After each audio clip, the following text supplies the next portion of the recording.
Welcome to our video.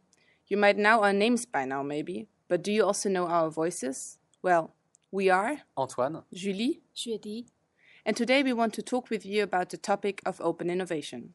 So what is open innovation? Open innovation is a business concept developed by Henry Schresborough. It's always nice to know the name, huh? Which encourages companies to acquire outside sources of innovation in addition to inside sources of innovation. We portrayed the actual innovation here as a brain. And as you can see, inflows can take the forms of new ideas, R&D inputs, or general market trends. And outflows, beside the actual developed product, can be spin-offs, which could also be potentially commercialized. it can be a useful model for all those firms that do not have their own internal R&D facilities. Also, it gives a chance to innovate for small firms and startups. And it generally gives access to a bigger pool of ideas that encourages development. So, this concept is opposed to traditional closed innovation, which is when a company controls the generation of its own ideas, as well as production, marketing, distribution. In fact, boundaries are hermetical in a closed innovation context. The innovation is exclusively developed inside the firm, as opposed to the open innovation model. Sounds great, but how can I differentiate them into the business world? Well, let's compare the two models in practice on 2 points. First, the hiring strategy.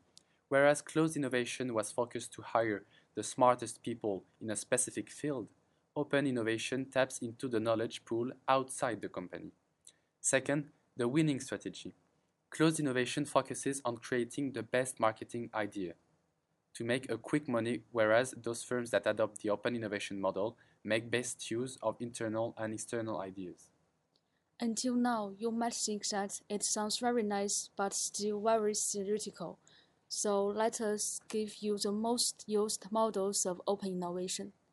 The first one is the idea competition, where firms announce competitions for startups or individuals for new ideas and use them as an inexpensive way to quickly obtain new ideas. And for those of you who are interested in cars will be familiar with the second one, joint product development, in which model two companies decide to work on a joint product which can lead to the cost reductions for both firms. Let's give you also another example from our business world with the company Lego.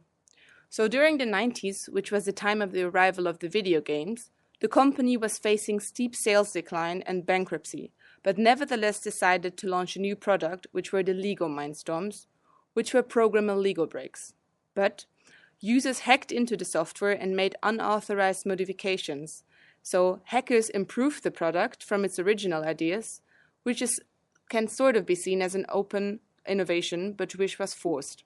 So what happened? Sales increased and allowed Lego to develop a new target market.